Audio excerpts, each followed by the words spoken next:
Thank you guys so much for coming out and celebrating with myself and both of us, and we're just excited to be here.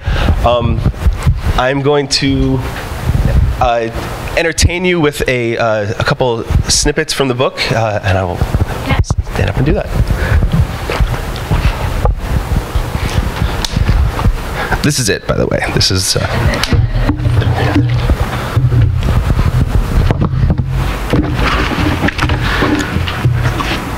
Chapter 6. Come. Andrew dropped Jacques Derrida. Andrew dropped Jacques Derrida's name the first time we spoke. I jotted it down as Derrida, and in a moment of attempted modesty, I made it a mental note to get his take, whoever Jacques was, on the word come. This chapter was going to be called Champagne. No liquid, I felt, better signified the celebration shared in these pages than the bubbly. Talking to Andrew at the pub that day, and fueled by hyper nerves and midday pours, I was blabbering on about other chapter names I'd contemplated, like one might bang on about paint samples for a room that may never be visited. In a moment of immodesty, I spoke my second choice for this chapter's name, based on a line in It's Time to Party. And that's the story of how enthusiasm for whatever was thrown my way led me down philosophy's way. I mentioned my first Derrida conversation in an email to Dr. Alan Hazlitt, a lecturer in philosophy at the University of Edinburgh, United Kingdom, and the lab lobotomy bass player who used to make Arby's runs and vacuum cleaner sounds in noise bands with Andrew. That sort of linguistic, quote, analysis is suitable for him, he writes. Think of party from Old French parti, meaning a separation or a division, as in a political party. To party is to separate one's group from the non-partying group. Every party necessitates and in that sense contains a non-party. Andrew's goal of a universal party is self-contradictory. You can't party without a partition, and you can't partition without leaving somebody out. Andrew, in an interview with Vice's Soft Focus, discussed a version of the center, the motion that he strives for in his work. We've been talking about contradiction, he told the interviewer. The thoughtfulness that you commented on in me personally, up against this apparently thoughtless music or lyrical content, is all to create that in-between space, that paradox, that contradiction, that keeps the thought in between without it being able to rest on one certain side or the other, without being able to say, I know what this is this. Andrew continues, I would like, if nothing else, I could offer as an entertainer, performer, musician, or as an individual, to allow myself to stay in that in-between state of possibility, and allow the other people who are listening to stay in that. And that to me is a party, where everything's possible. I'd been looking for the wrong thing.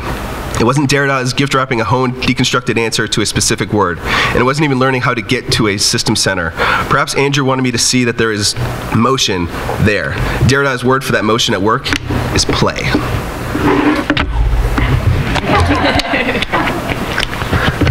So, again, thank you guys very much for hearing me talk about this book. It really would not be possible without the help of Andrew, and because of that, I want to thank Andrew and present him with a gift.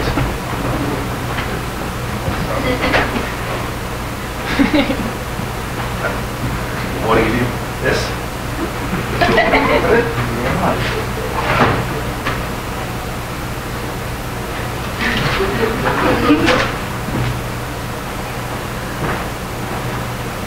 There's contents inside. It's something made by an artist. Sorry, the artist Huang Tran made this. There's crayons, but there's one specific crayon in there. Not the orange, not the blue. Nope.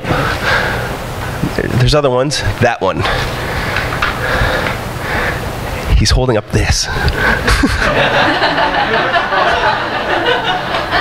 This is what. So.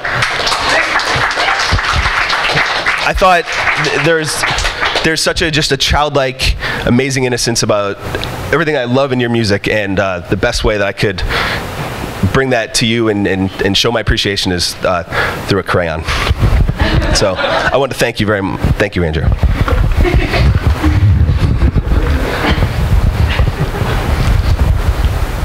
If you'd like to say you're welcome, or thank you, Philip.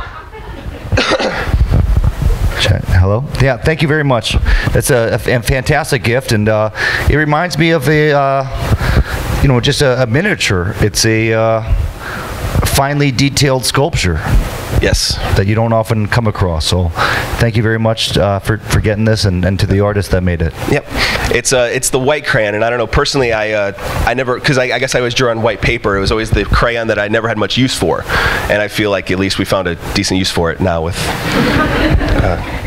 putting your face on it. Yeah. Thank you again. Appreciate that. So, again, thank you for coming out. Yeah, thanks for making this book. Thanks for choosing to write a book about this album. I guess this is how this is going to be now. Okay. All right, yeah, so the 33 1/3 book series is very unique. It's perhaps the only book series that I'm familiar with that allows a full variety of authors or self-declared experts to write about music in a passionate yet focused way. And I appreciate the brevity of the books. One, because I can't read that well, so just getting across a few pages can take weeks for me. Took me about 6 months to read Philip's book, and that was probably the only book I've read actually in several months. So I'm honored. I'm absolutely honored. And as you said, magazines don't count as books. I said that? Well, do they? No. Okay. But so the fact that he chose to write about an album that I made was mind-blowing and a whole adventure just for me and for a lot of my friends and my family as well. And Philip was very passionate about not making the book about his point of view specifically, about his experience, although there is a bit of that, just to frame it, just to justify why he wanted to make the book. But beyond that, it's not even about my point of view. It's a story about a project, you know what I mean? And I think that's the greatest thing about his work, is that people that have never heard the album or never would want to hear the album, or even did hear the album and never would want to hear it again, they can enjoy the book as the telling of a story. And it really is. It's a story that includes me as just one of many other characters. And it would be hard to put any of those characters into a leading role. It was a group effort. And it was a group effort in making the book. Is that not right? Yeah, there would not be a book, like I said, without any of your help. But there were so many of your friends and family and musical associates who offered their insights and stories and made the book what it was. And I think that sort of only enhances that inclusivity of the music itself. And I guess I was curious, are there any particular albums that you are just so fascinated with that you would sort of take, not necessarily my approach, but take the approach of wanting to explore just out of that fascination and finding? That's actually very interesting, because I remember very clearly in the early days of discovering the All Music Guide, AMG.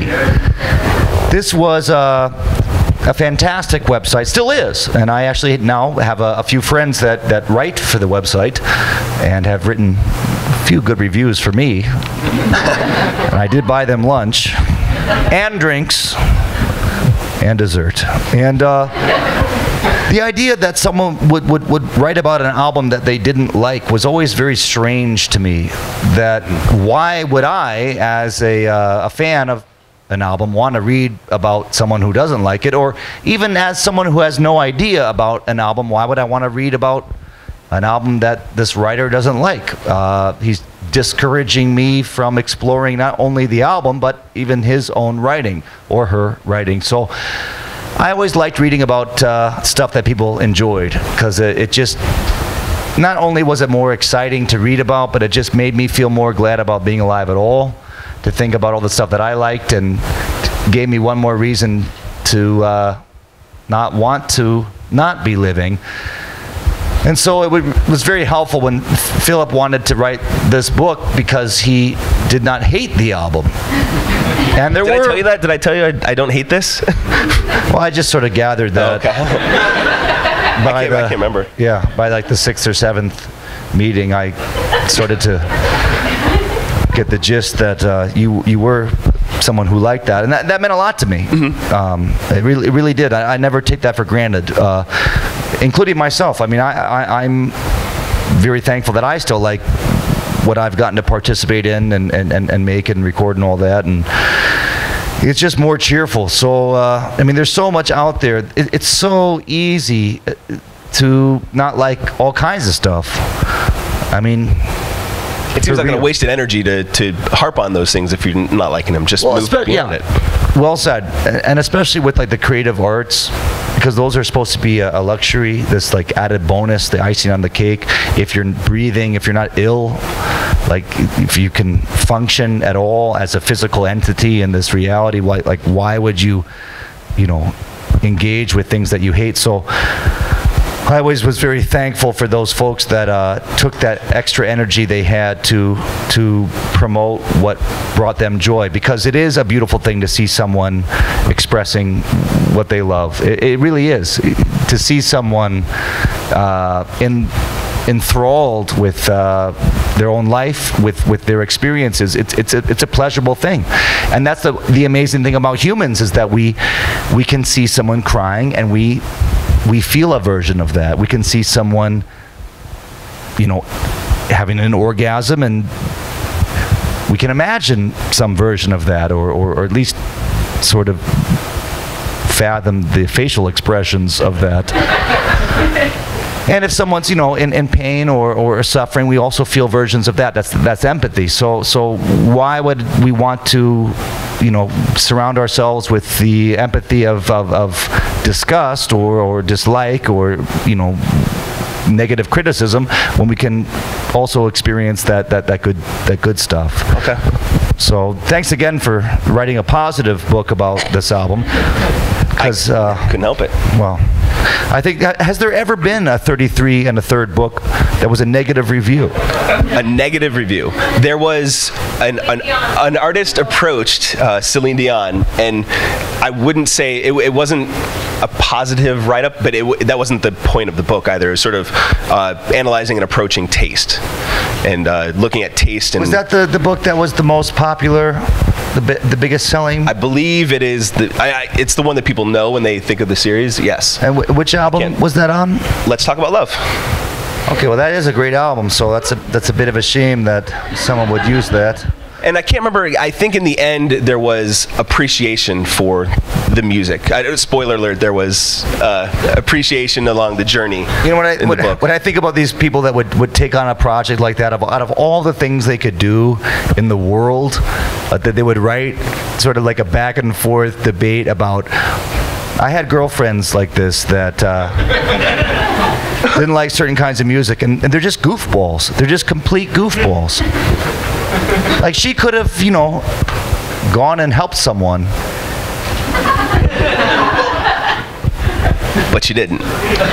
But instead she chose to write a kind of back and forth debate about that book. So if you were approaching Let's Talk About Love... Well, I really like that album, so I'm not a good person to ask. But you're exactly the person to ask, because you really like that album. So how would you sort of try to express that pleasure? Well, this just reminds me again of these arguments I had with this ex-girlfriend, and she said that certain music is made for bad reasons. I said, well, that's so amazing that you have figured out all these reasons that this person or these people have made this music. And she said, well, some music is real and some music is false. I said, well, when I feel this music, I have no idea why it was made or how it was made. It feels good to me. Right. And as far as I can tell, that's a real feeling. She says, yeah, but it was made to get money. I said, well, whether it was or not, it still feels good to me, and I don't really care what reason they had to make it. In fact, I could have completely nothing but bad feelings for that individual that made this song and still get joy from the melody and the rhythm that was in that. And she said that didn't count. And that's why I'm not with her anymore. So. And among other reasons, including physical. Don't knock the physical. And I don't know if you've broached that topic specifically in your Village Voice column, but there have been a number of topics that you have broached that, I mean, are incredibly controversial, but your voice has always been completely steady line. Someone asking, should they do heroin? And you've very blatantly said, you know, that's not for me to tell you, and it's the best advice column that way, because I'm in no position to give anyone advice, so that's the answer most of the time. Kind of go this way, kind of go that, kind of peter out towards a. But again, that center, you find your way to a very sound center. You get there. Yeah, the center of I have no idea. But you know, and sometimes, you know, we're not asking for an answer. We just want to talk.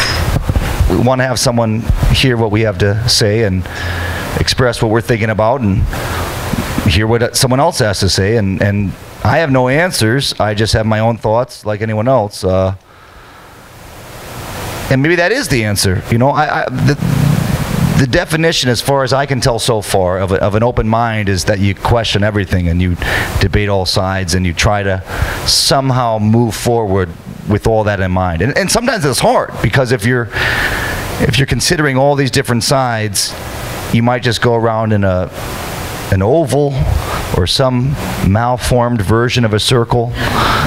Could be a pear shape, but you hope to still be able to exist, and most of the time you do, much to your own surprise. I think doubting everything, especially yourself, and then doubting even that, and then doubting that impulse as well. And you're writing a book, and I know that you've either gotten to this point or you will, but there will be doubt. And you know, I had it in writing this book, and I was going to ask, did I give I Get Wet a fair shake? Do you think that? I really don't remember. Again, I read the book once, and I read it against my better judgment. I really did. A lot of my friends and family told me to not read it, and I don't think they meant it. Certainly not against you know, you, and not even against me. They just thought. I guess maybe they thought maybe what they said, it could be coming from their own contributions, or thinking I would be offended or something like that. But I did read it once, having drunk an entire bottle of Listerine. Blue or green? I'm blanking on the flavors. It was blue. Blue. And I did not feel too well.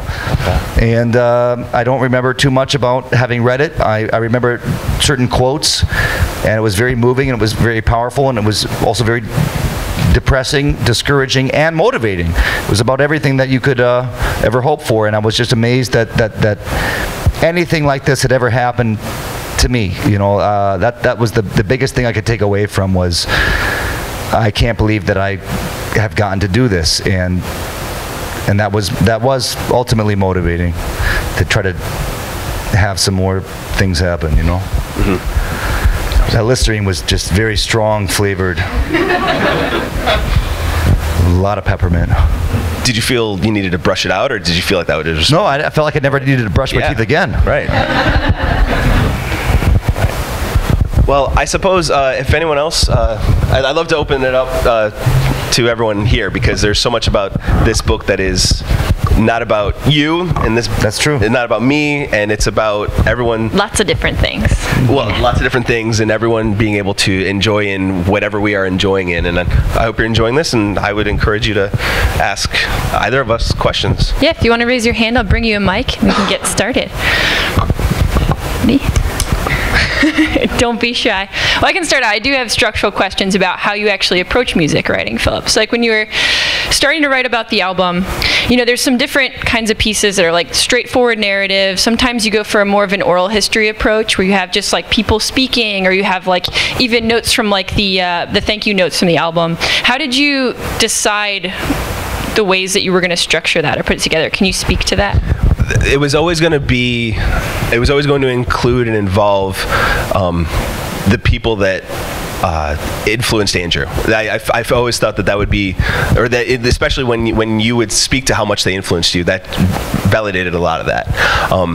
So in broaching certain topics, I made sure that it was always their voice, and it was never hard for me to keep myself out of it because I had little desire, and I'm realizing now that my example of what I read does include me, but that's literally all that's about me in the book. So the rest of it is entirely about the story of that album and of you as told by so many people. Then I thought that was absolutely key to how I approached the album and how that book should be told. Did you ever learn any difficult information that you felt like maybe needed to be included in the book, but you weren't maybe like as delicate or just seemed like it could? I didn't know. I didn't think I would be the right judge for what's delicate or not. If it was, if there was a reason for it to be told, I felt like there was a reason for it to be included. And that's just, I mean, I ended up, obviously I did make decisions of what would be cut, but or what what was included and what was not, but it was never about a matter of delicacy. I never felt that anything you've done is about being delicate. It's about full-on, maximum, everything, fun, volume, energy, and there's no reason for tiptoeing with that. Awesome. Any questions out there in the audience tonight? For Andrew or Philip? Okay, I got one in the back there.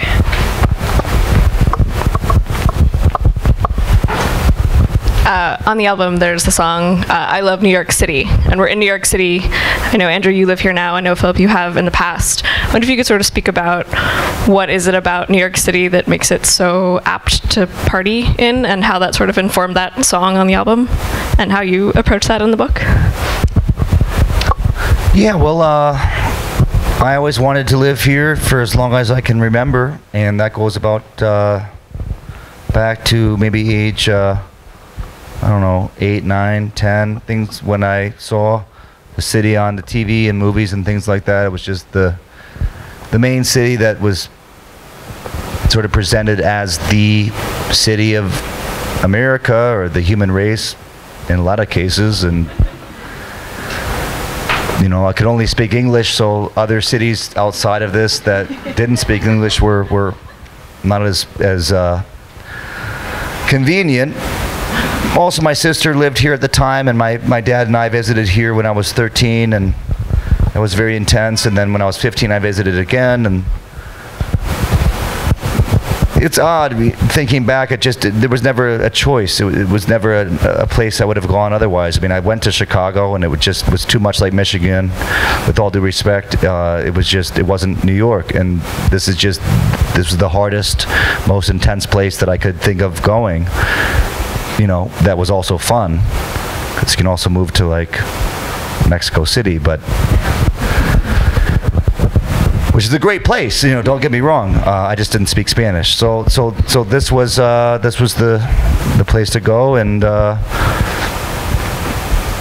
think I wrote that song around 1999, and it's tried to be very simple. I was actually trying to kind of encourage myself to stay pumped up about being in New York, because those earlier years were a lot more challenging as I was still adjusting from the shock of having lived somewhere else. Everything's harder here, and in many ways it's also easier, in little ways and in big ways. So that was sort of a pep rally song. And what's very strange for me now, looking back on the song, and some people called this out, very early on, and some people, especially in England, for whatever reason, they were the ones that took issue with this song, as they said it was inappropriate after 9/11. The song was written long before 9/11. I was here during 9/11. The song was already done, and it was never meant to be a response to that. It was perhaps anticipated subconsciously, if there is such a thing. But it certainly didn't lose any of its power for me, having had that happen. What was the criticism I'm not understanding? Because if they thought that it was a way to move people about some feeling about New York City, that's just them being moved by a song and putting that into inappropriate. I mean, they have no right to talk about anything. They don't live here. They do not live here. No. So I have no idea. The critics that said that was an inappropriate song, that was I don't know what you have to ask them. As always, that's always the case with these kind of criticisms. Who knows what they're thinking? I'd be amazed if they could even explain what they're thinking in those situations. There's a line in the song where it says, "Knock your block and tear your town." I was trying to think of like intense words that I never thought about terrorism. I don't think that word had even really come into not into my vocabulary at that point. I mean, maybe from the earlier World Trade Center attack with that failed bombing, but it was never meant to it didn't refer to anything because it hadn't happened yet. It was just, it's very bizarre. I don't know, Philip, did I talk to you about how my friend and I would sit on the Brooklyn waterfront and look over at the World Trade Center and talk about like what would happen if that fell down one day? I mean, no, I don't remember that. Well, there's a lot of bizarre things that play into that, whether you call them premonitions or just, a fluke or whatever. It was very intense, and you don't have to figure those things out. They're just things, you know what I mean? You just try to move forward and be sensitive to everybody that was involved or not involved, because I also don't hold anything against to the people in England that have no idea what they're talking about. The only thing that I recall about, we talked about 9/11, was you and your guitarist drove a van full of supplies down there to help out when there was an all-call for that. And I think that's sort of how I left it in the book, because talking about that event in any other way representing what it meant to the music industry, I just felt was very disrespectful. And so I think all we spoke about was you actually helping during that time. Well, my keyboard was also stolen during that time. Because it was in the van when you were delivering goods? Is that right? It was a donation. What you named the van was called the Good Kid? Yes, it was a good kid, because the license plate was GGK. How did you? What was a device you used to remember that name, the Good Kid? I don't know. Did you have? No? It's odd. All right. I guess just G, then GG, like G.G. Allen, and then ABCDFG, HIJK for kid. Because your guitarist sang a song. He sang the song. There was a Good Kid How did it song. go? I didn't sing it. I heard it. I remember the word being, there was a word section there that said, "You're a good kid." I think that was it. Is that correct? Sounds good to me. That's good. And just my loving of New York City, and there was a Ghostbusters 2 quote that I shoehorned in there. I was very proud. But I do feel that there is that energy underneath the city, and when I come back to it and I surround myself by friends and exciting things, that energy obviously fuels me. So I also love New York City, and I'm glad to be back. All right, here we go. Do you have a question in the second row? Andrew, there's been some reluctance from you in the past to talk about certain aspects of your history and collaborators and whatever else is all that. And having just received the book on the way in, Philip, I haven't had a chance to read it yet, but I'm looking forward to it. I'm wondering if you were able to delve into any of that kind of mysteriousness of the Andrew W.K. personality, the background there, and if there's any of that in the book. Andrew's personality? The whole Andrew W.K., the business, as opposed to the person who's sitting here with us. I guess if I addressed it, it was,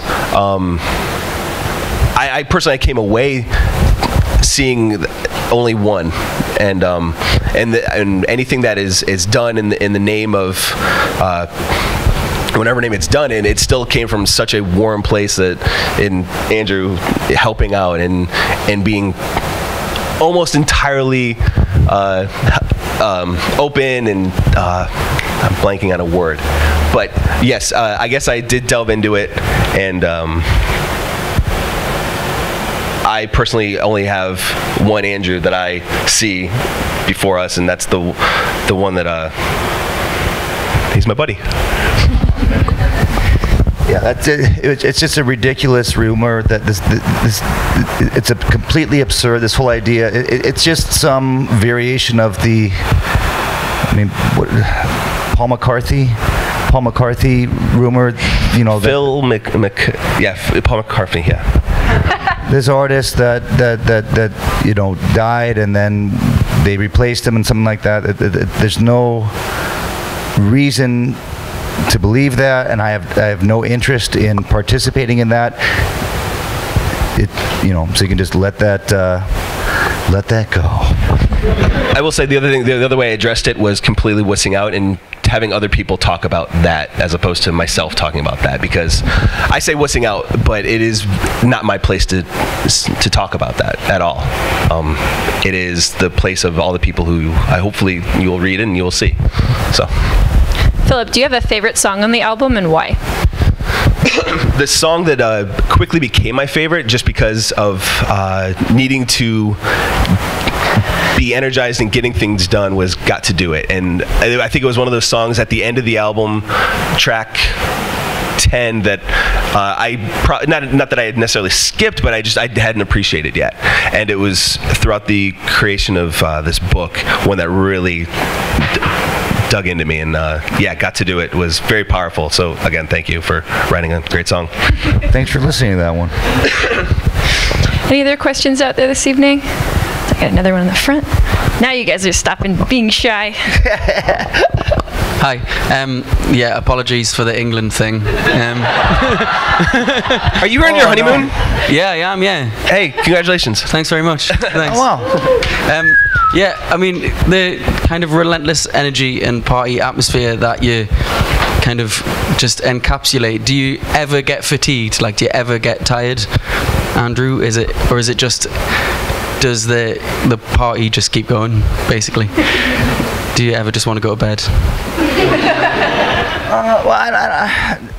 Of course, yeah. There's times when you're physically exhausted, but the idea, the concept of being tired, I don't really engage in. Or engage with. Nice. Pardon me. Yeah. I think that there's so much. What I always think about is like there's got to be someone out there that is 1,000,000 times more tired than I am, and they're still going. So try to imagine their state of mind and absorb a bit of their motivation and keep pushing. Plus, there's always a reason to keep going. And when you do rest, hopefully you rest well. And really enjoy it, because that can be a party unto itself, like a deep, really deep rest. You've seen a movie before. You've seen a movie. Yeah. That's at least, for the most part, an hour and a half of physical rest. Well, not when you're running around. Yeah, because I normally I've been watching movies on a I don't know what you call these things. It's a sort of VR, virtual reality headset. Are you? And you put it on the treadmill, and you kind of run in place. I mean, I can, to be honest, if I look down, like all the way down with my eyeballs, I can see the treadmill, my feet running, and then I just sort of run to and fro.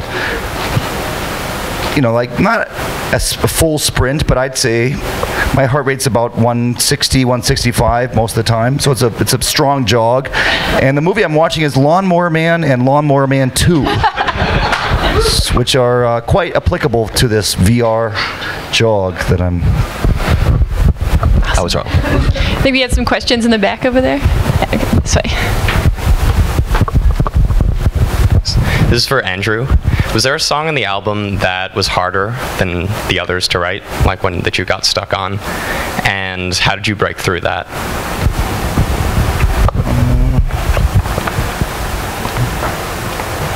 Thanks for asking that, first of all, and second of all, I'm just amazed that I'm here at all in the Strand bookstore. This is a real New York experience for me. It really is. I mean, it really is. I don't take any of this for granted at all.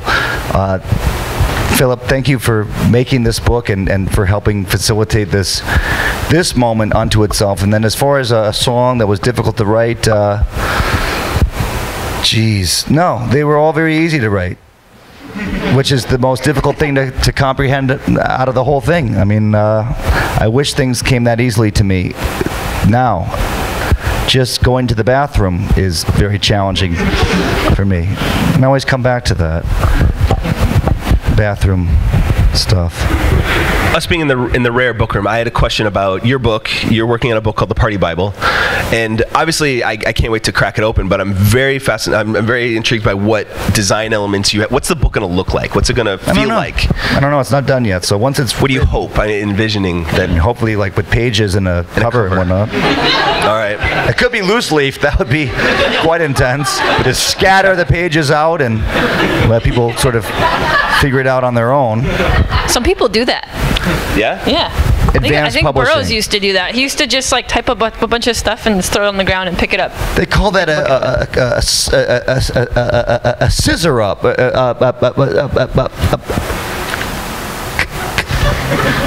Something. Any other questions out there? All right. Hello. This is kind of a really random question to ask you, but it just popped into my mind again. I was a big fan of the album when it came out, and I still am. I first heard it in 2002, and I was really excited about it. And so I was like reading all these news articles about you whenever I would find one, and there was one in an issue of Entertainment Weekly from 2002 that said that you were working on a song with Third Eye Blind, the band. Yes. And that never came out, and I never heard anything ever about it since then. And I, was also a big fan of Third Eye Blind in 1997.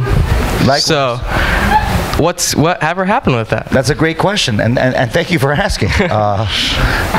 I remember this very well because it was in San Francisco. Our first show that we ever played as a full band in the U.S. was in San Francisco at Bottom of the Hill. And Third Eye Blind attended the show. And the night after the show, had contacted, I guess, the record label or something to ask me to come to Lucasfilm's studios where they were recording their album, which I thought was odd that they would record it there, but they needed a lot of room, I guess. These are big sound stages and all that, and the song was called Fucked Up Kid, and I told them very plainly, after having been driven out there actually, I had a girlfriend at the time who actually lived in San Francisco and was staying with her that night. This was a great time. I love San Francisco very much, and this was just a wonderful experience to get picked up by a limousine by Third Eye Blind, because I really like that I'll never let you go. I really like that song. That's a fantastic song. So I was very excited that they wanted to work with me, and then I went out to the studio and they told me the song was called Fucked Up Kid, and I said I don't want to swear in the song. And I think that's why the song never happened. I mean, at least why my thing is I didn't want to say fucked up. It's a great band. Fucked Up is a great band, but I didn't want to swear in that song. Yeah, I did. I recorded the whole vocal part and just told them very sincerely I don't feel like cursing in this song. I think I said messed up kid, and they thought that wasn't quite as powerful as the fucked up thing. At that point, I really had a problem with cursing and stuff like that. At least in that way, I thought it was heavy-handed. So I don't feel quite the same way now, but I respect the way I felt at that time. But it was a great memory. And I got to go to Lucasfilm, so that was pretty exciting. Big sound stages. Big ranch. You also recorded with some of the Hanson members? I don't know if it was all three of the Hanson brothers? Yes, Ike. Was it all three? Zach and Tay. Mm-hmm. And I don't think I remember finding that or hearing that. Was that something that was released? I don't know if those versions were ever formally released, but they run a songwriting retreat pretty much annually called Fool's Banquet. Okay. And I was invited, several times, but attended actually one year and enjoyed working on music with them and found it very rewarding and challenging as well. And then we wrote some songs. You team up with different people and try to come up with not only with the lyrics and the melody, and the song itself, but you also have to record it in 24 hours, or you are tortured. Not physically, but spiritually. Believe Believe me, it's much worse. I would rather have nails driven under my fingernails than have to deal with that spiritual torture again. That was...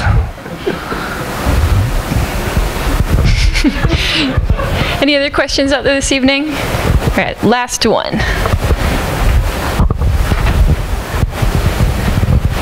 That took the long way.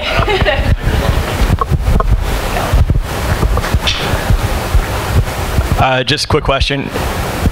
I see this as the beginning of the series. How did you come to choose Mr. W.K. as your subject in this album in particular? Thank you for your question, Mr. Friedman.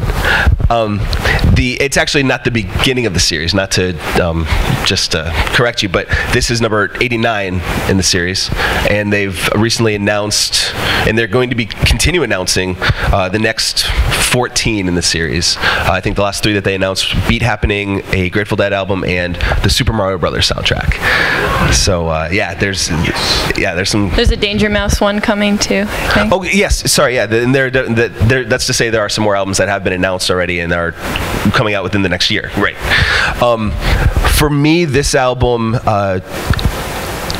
I first heard it, was just the most visceral pleasure I'd ever had, the most fun I'd ever had in music, and I didn't know why. So there was some, I didn't, but I also didn't question it.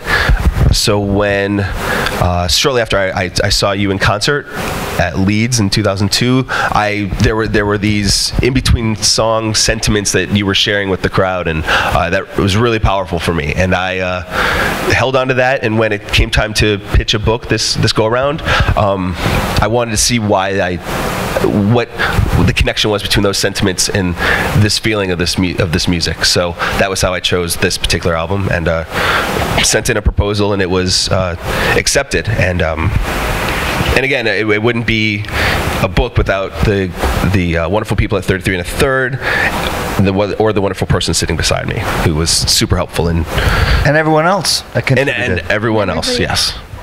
Who you put me in touch with? That tree sort of branches from you, so thank you. Wonderful. And thanks to the Strand. You're welcome.